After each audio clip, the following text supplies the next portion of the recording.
Oh, hello. Yes, I'd love to see your puppies. Oh my God, what the hell? Get off me.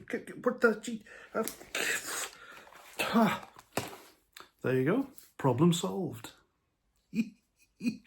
Now, in case you're wondering what that was all about, this is an Oculus Meta VR headset, I think. It belongs to my boy, and you can do virtual reality stuff with it. Now, he has this because he is mature. He's not 16, he's under 16, and responsible enough that we trust him. Should anything untoward happen to him on here, he'll do the right thing, switch it off, and come and tell us. It's called parenting.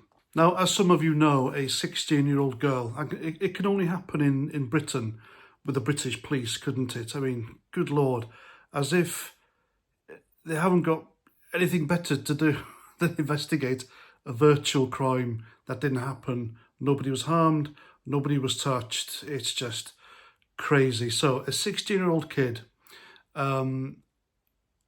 was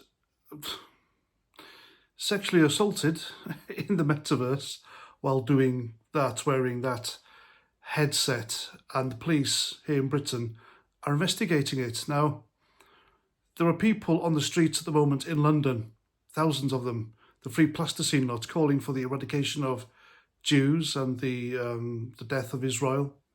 The other way around, the eradication of Israel and death of Jews. There are Islamic extremists on street corners during those marches calling for a jihad. There are actual crimes going on, actual sexual assaults, actual rapes, burglaries, robberies, muggings, violent crime, actual violent physical stuff going on. The British police are investigating this. It's insane. It's an embarrassment. It's another reason why the British police needs to reform root and stem.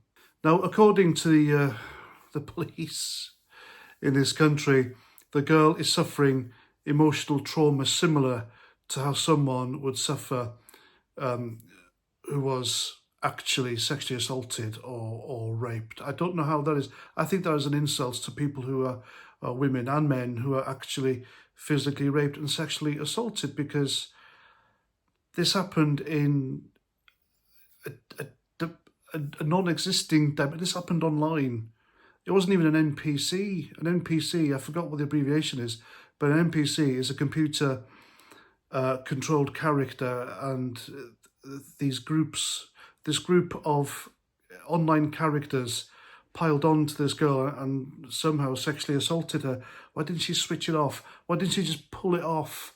Excuse the pun. Why didn't she pull the VR headset off and end the whole thing? Was the thing welded to her head or something? What was going through her head? She was sat there or stood there with the thing on, and oh my God, I'm being sexually assaulted. I'll just wait for it to be over.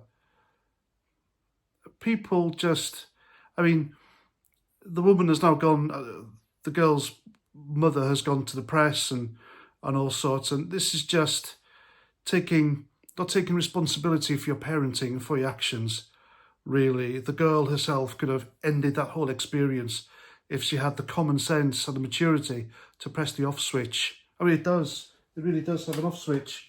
There we go. See? Off button. Oh my God, I'm being raped. Not anymore. And this could be a way for the authorities and the police to have another excuse to regulate us and impose more laws and reduce our freedoms online. I mean, I know the online safety... Oh, there we go. Could be something to do with the online safety bill, which is coming in this year, where we won't be allowed to do anything because people cry on there and take offence when they could just bugger off and get away from the internet altogether. If the internet is too much for you emotionally, shut your laptop, switch off your PC, your phone, get away from it. You don't have to be on social media to be offended. You don't have to be on virtual reality to be sexually assaulted. It's just ridiculous. It really is ridiculous. And I'm not undermining or playing down the crime of sexual assault and rape. I'm not. It's a serious, disgusting crime that ruins and ends lives. It really does. But for someone, I mean, it could be someone tonight or obviously before, who has been actually raped or sexually assaulted, and the police have said, oh, we can't investigate, we haven't got the resources. And yet it happens online. Suddenly there's a whole squad of them investigating this. Have the police heard of GTA, Grand Theft Auto, where people can be actual criminals? Rape, I believe mates of mine play, I don't, obviously, but you can rape prostitutes, rob, murder, maim, nick cars, hence the crime GTA, Grand Theft Auto, which is United States crime, isn't it? Here we call it TWOC, taken without consent, I think. It's fucking crazy. But yeah, it's absolutely insane. So are the police going to be investigating everyone who's played Grand Theft Auto and committed heinous crimes against the computer characters? I play Sniper Elite, my favourite game of all time. I play multiplayer, and I shoot till the player's dead. Sometimes I sneak up behind them and slit their throats, and sometimes they stand on my landmines and my trip mines. I've shot Hitler, I've killed Hitler numerous times using ingenious ways. I've shot him in the bollocks. That's a trophy on Sniper Elite. What else have I done? There's so many violent games out there. And we've done so many violent things against each other online. Is everyone going to get investigated? Of course not. This is just ridiculous. And the way things are going, I suspect it's to do with the online harms bill as a way to regulate and stop freedom, basically. It's another spanner in the works against our own freedoms and democracy. That's the way it's going. But the girl was 16. She should have switched it off. Unlike real rape victims, where they can't just switch it off and it stops. She had the choice to do that and it would have ended. How ridiculous, how pathetic, and really bad parenting at the end of the day. And there we go. That's what I think. That's my opinion. I'm Paz49. Thanks an awful lot for listening.